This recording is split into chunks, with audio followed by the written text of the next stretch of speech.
Welcome back. In our last lesson, we finished building out the brain of our game, our Sokoban logic engine. With all of our core logic in place, it's now time for us to test our engine. We're going to do this right in our browser console.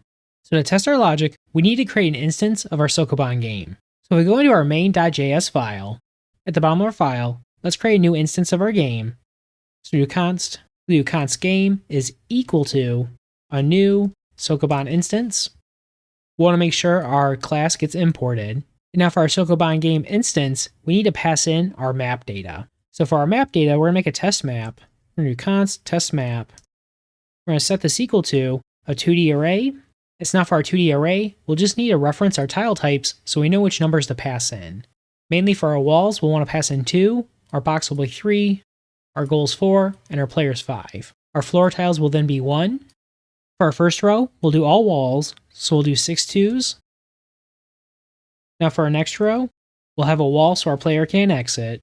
We'll have a floor tile, and then we're going to have our player starting location. We'll have our box next to our player, and then we'll have our goal next to our box. We'll end with a wall, and now for our bottom row, we'll also do a set of walls. Right now, we're keeping our map very basic so we can test our logic. So we're going to want to pass in our test map. And now for us to actually access our game from our developer console, we'll need to store a reference to this on our window context. So we'll do window.game will be equal to our game instance, and then I'm just going to do a console.table and log out our test map so we can see it for reference. So now if we save, let's come back over to our browser. We'll refresh our window.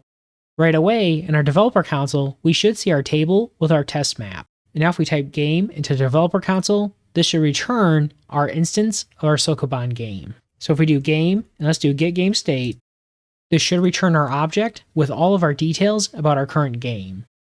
So we take a look at our box positions, we're at coordinate 3, 1. So in our table, if we come over to index 3, and we come down to 1, we'll see our box is right there.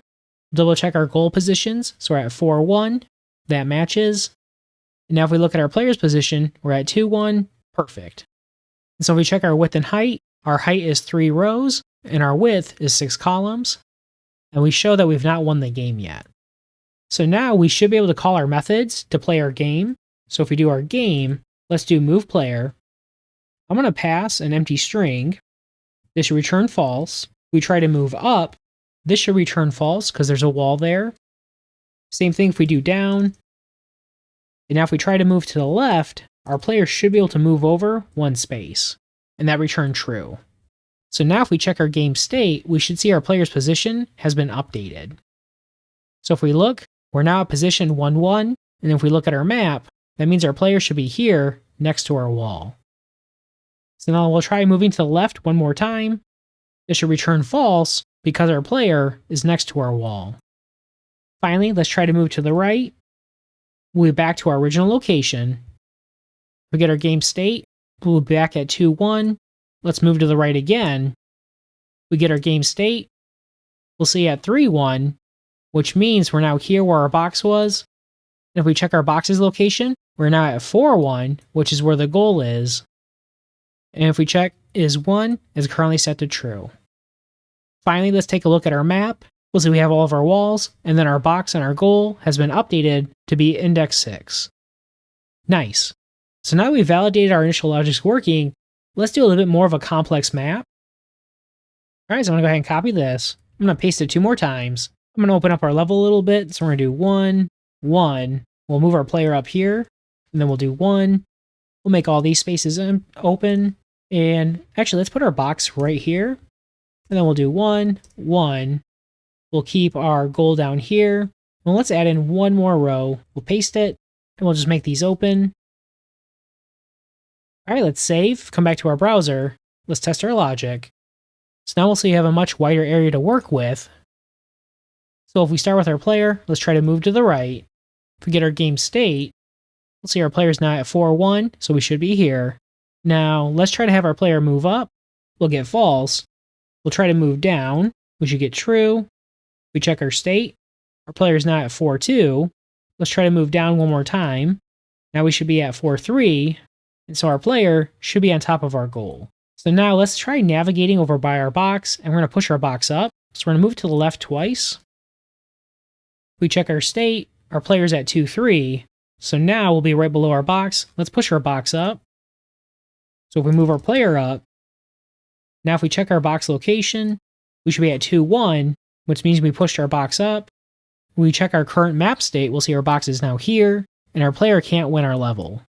And our player's position should be where our box was. Nice. So now let's try resetting our state. So if we do our game, let's do reset.